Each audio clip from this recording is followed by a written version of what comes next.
దయచేసి అర్థం చేసుకోండి, దయచేసి అర్థం చేసుకోండి. ఇంకా గట్టిగానా అరుస్తున్నాను?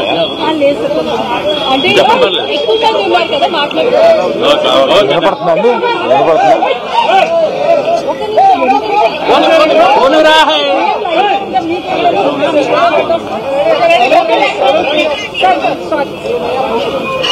దయచేసి అర్థం చేసుకోండి.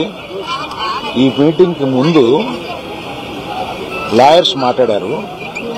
మీరు క్వశ్చన్ అండ్ ఆన్సర్స్ అడిగినప్పుడు వారు అడిగే ప్రశ్నలకి మీరు చెప్పే సమాధానంలో ఏదైనా లీగల్ ప్రాబ్లం రావడానికి అన్ని అవకాశాలు ఉన్నాయి. దయచేసి మీరు మాట్లాడాలనుకుంది ఏంటో వారు చెప్పారు, ఆ మాట్లాడాలనుకుంది మాత్రమే మాట్లాడండి అని అన్నారు. ఇది మీ క్వశ్చన్స్ జాడ్జ్ చేయడానికి కాదు, దయచేసి అర్థం చేసుకోండి. It is an insistence from the lawyers not to answer the questions, not to take the questions, not to take the questions.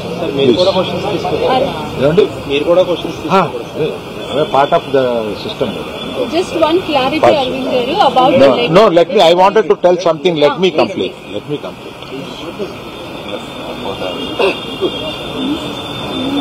Okay.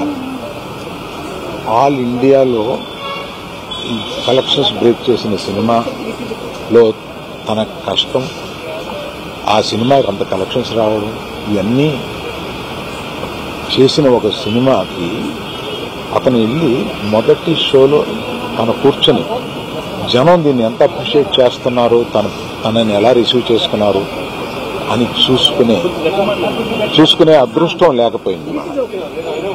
Because of an unfortunate incident he had to come back. ఆ తర్వాత ఒక తండ్రిగా నాకు ఇంత పెద్ద cinema తీసిన అతను last 2 weeks గా ఈ గార్డెన్ లో మూల కూర్చుని ఉంటున్నాడు. రోజు ఆ పైన ఉంటున్నాడు, లేకపోతే ఇక్కడ ఉంటున్నాడు. నేను ఒకసారి ఈ గార్డెన్ దగ్గరికి వచ్చి, ఏంటయ్యా ఇట్లా ఉంటావు నువ్వు, వెళ్ళి ఫ్రెండ్స్ దగ్గర కన్నా వెళ్ళు, లేకపోతే ఏదైనా ఊరన్నా వెళ్ళు, ఏదైనా బ్రేక్ తీసుకో, ఇందులోనే ఉండి నువ్వు ఇట్లాగా మరోజుగా ఇలా కూర్చుని ఉంటావు, దేశం అంతా నీ సినిమాని సెలబ్రేట్ చేసుకుంటుంటే నువ్వు ఇట్లా కూర్చుని ఉంటావు అంటే, సో అన్ఫార్చునేట్ ఇన్సిడెంట్ కరెక్ట్గా ఇప్పుడు జరిగింది. We don't know why, but the nature did it like that. Let me take it, తర్వాత ఎప్పుడైనా వెళ్తాలే అని ఢిల్లీలో సెలబ్రేట్ చేస్తామని, బీహార్లో సెలబ్రేట్ చేస్తామని, బాంబేకి ఒక ప్లస్ మీట్కి రమ్మని, ఇట్లా రకరకాల సెలబ్రేట్ ఇవన్నీ వస్తున్నా కూడా it is not the time.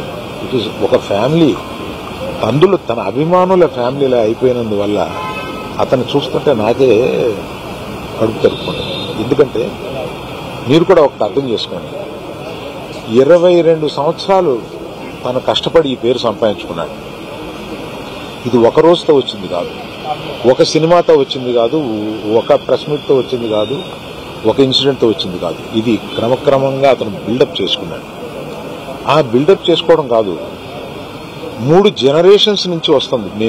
మీరు ఎప్పుడైనా 3 generations ని చూశారు?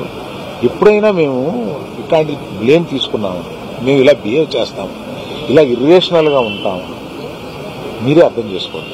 ఎందుకంటే మేము ఎటువంటి మనుషులు అనేది పబ్లిక్ మీకు తెలుసు, మీరు చూస్తున్నారు, మమ్మల్ని అందరినీ చూస్తున్నారు. మేము మీ కళ్ళ నుంచి ఎవరూ తప్పించుకోలేము. అటువంటిది ఇటువంటి ఒక ఫాల్స్ ఇన్ఫర్మేషన్ తోటి ఒకరు మాట్లాడుతుంటే అది బాధేసింది వాళ్ళు చూస్తే.